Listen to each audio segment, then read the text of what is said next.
So I want to know what following the Islamic faith has done for your life personally. How has it helped you put yourself together? And also, I'm interested in, again, why you found the Islamic tradition preferable, let's say, to the Orthodox tradition, that you did enjoy the rituals that were part of that, at least. So let's deal with practical issues first. So yeah. In terms of why I chose Islam, I mean, I'm not completely convinced that I chose Islam. I mean, in some ways, Islam chose me as well. So it's, guidance is a very strange thing for people. Like, I saw an inevitability. When I look back on what happened, I saw an inevitability of my embracing Islam. I had some very interesting experiences that could be termed mystical, or however you want to determine them. But the tradition itself, what struck me was, one, I got to keep all of the prophets that I believed in already, and I added, in addition, what we consider to be the final prophet. And just as very often Christians marvel at how Jews miss Jesus, Muslims also marvel at how Christians and Jews miss Muhammad. Although, to be fair to the Jews, they do acknowledge the prophet as a providential force, and they do acknowledge him as a Noahidic messenger preparing the way for the coming of the Messiah. So they do recognize that he was a providential force. At least the great, if you read George Kohler's book on Jewish theology, as a chapter on Judaism and Islam, and certainly the great father of Orientalism, Ignaz Goldziher, he actually said that he felt that Islam was the only religion that somebody of a philosophical bent could actually accept. And he wanted to really bring in the gift of philosophy into Judaism that had been, that the Muslims had so richly participated in. In fact, there's an argument that just as Judaism prepared the way for Christianity, it was Islam that prepared the way for a philosophical Western Christendom. Because if you look at the transmission of all of that knowledge that comes into Europe, it's quite extraordinary. I mean, St. Thomas Aquinas, who's 13th century, he dies in 1274, and yet he's the doctor of the church. Just look at the number of times he quotes Muslims. I mean, he calls Averroes the commentator. So I think Islam, one of the beauties of the religion to me is that you'll find whatever you're looking for in it. I mean, Islam, it has a very simple theology that anybody can understand. In Surah Al-Ikhlas, the chapter that says, God is unique, God is completely independent, God neither gives birth nor was God born, and there's nothing like God. So it gives you a very simple theology that anybody can understand. And yet, embedded in that simplicity is an extraordinary complexity that actually created a metaphysical tradition that Western scholars have spent their lifetime studying. People like Henri Corbin or somebody. It's like Maxime Rodinson, not Maxime Rodinson, but the great Catholic theologian and metaphysician Jacques Maritain, recognize the genius of people like Al-Hallaj and things. So within the Islamic tradition, there's just an extraordinary spectrum. You can spend your entire life and have a satisfying life. And I know people that have done this, just mastering the recensions of the Quran and the qira'at, the actual oral expression of the Quran through the rules of tajweed. You can spend your life studying exegesis. You can spend your life studying prophetic tradition. You can spend your life studying the great mystics of Islam. We have the best poets in the world. We also have the best architecture. I mean, there's nothing like the Taj Mahal or the Alhambra Palace. And even Western architecture, if you read Stealing from the Saracens, she shows how some of the finest Western architecture was basically taken from the Islamic civilization, including Notre Dame in Paris. So you can find incredible, I know people that just came to Islam through music. I mean, I know some really professional musicians that fell in love with Arabic music, which led them into Muslim culture, people that love just, I mean, one of the most interesting things about Islam is it is a truly universal religion in that you can go from Indonesia to California and find all of these different expressions of the same central truths of Islam with their own local colorings.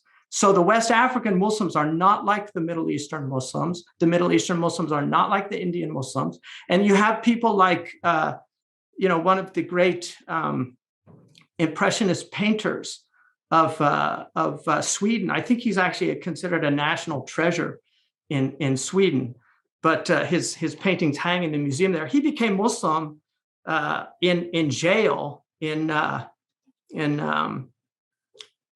for actually he shot a matador because he was raised by his father was a veterinarian, and he shot a matador because he was so horrified that they were bringing bullfighting into France.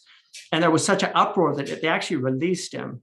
But when he was in jail, he befriended an Algerian who used to recite Quran all the time. And he ended up becoming Muslim and then studying in Egypt and then going back to his native land. He died in Spain, but extraordinary individual. So you have people like that. You have people that anybody can find what they're looking for. And that is the power of the faith, I think, is that it is truly a universal faith.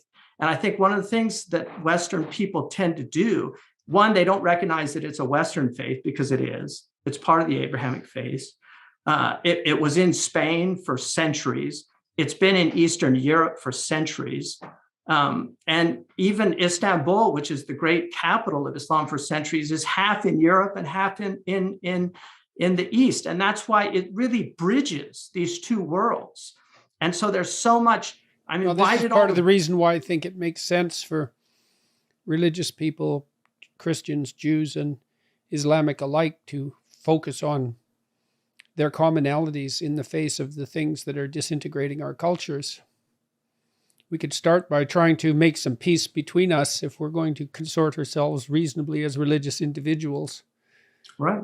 And I commend you for trying to do some bridge building because, arguably, there's been so much negativity around this faith and around its adherents that there's an almost instantaneous association with the most negative aspects of humanity with the religion.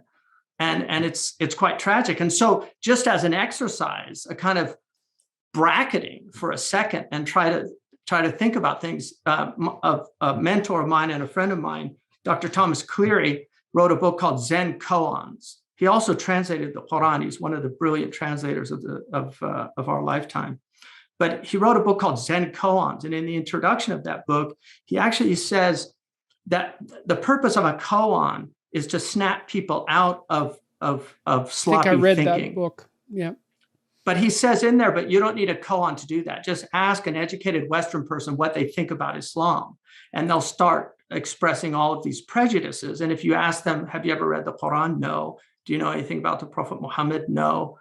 Other than maybe something they read in a newspaper article or in Time or Newsweek or the Atlantic Monthly, something like that. Yeah, well, it's not an easy thing to try to get a toehold in a different tradition, especially it's when not you that don't hard. Even have a toehold in your own. Yeah, it's not that hard, especially for an educated person. You're obviously a highly educated person. It's not that hard. Islam, one of the things Gibbon said is that Islam spread because it was a very easy religion to understand. So this idea that I can't understand it, I'm having a hard time. It's not that hard to understand.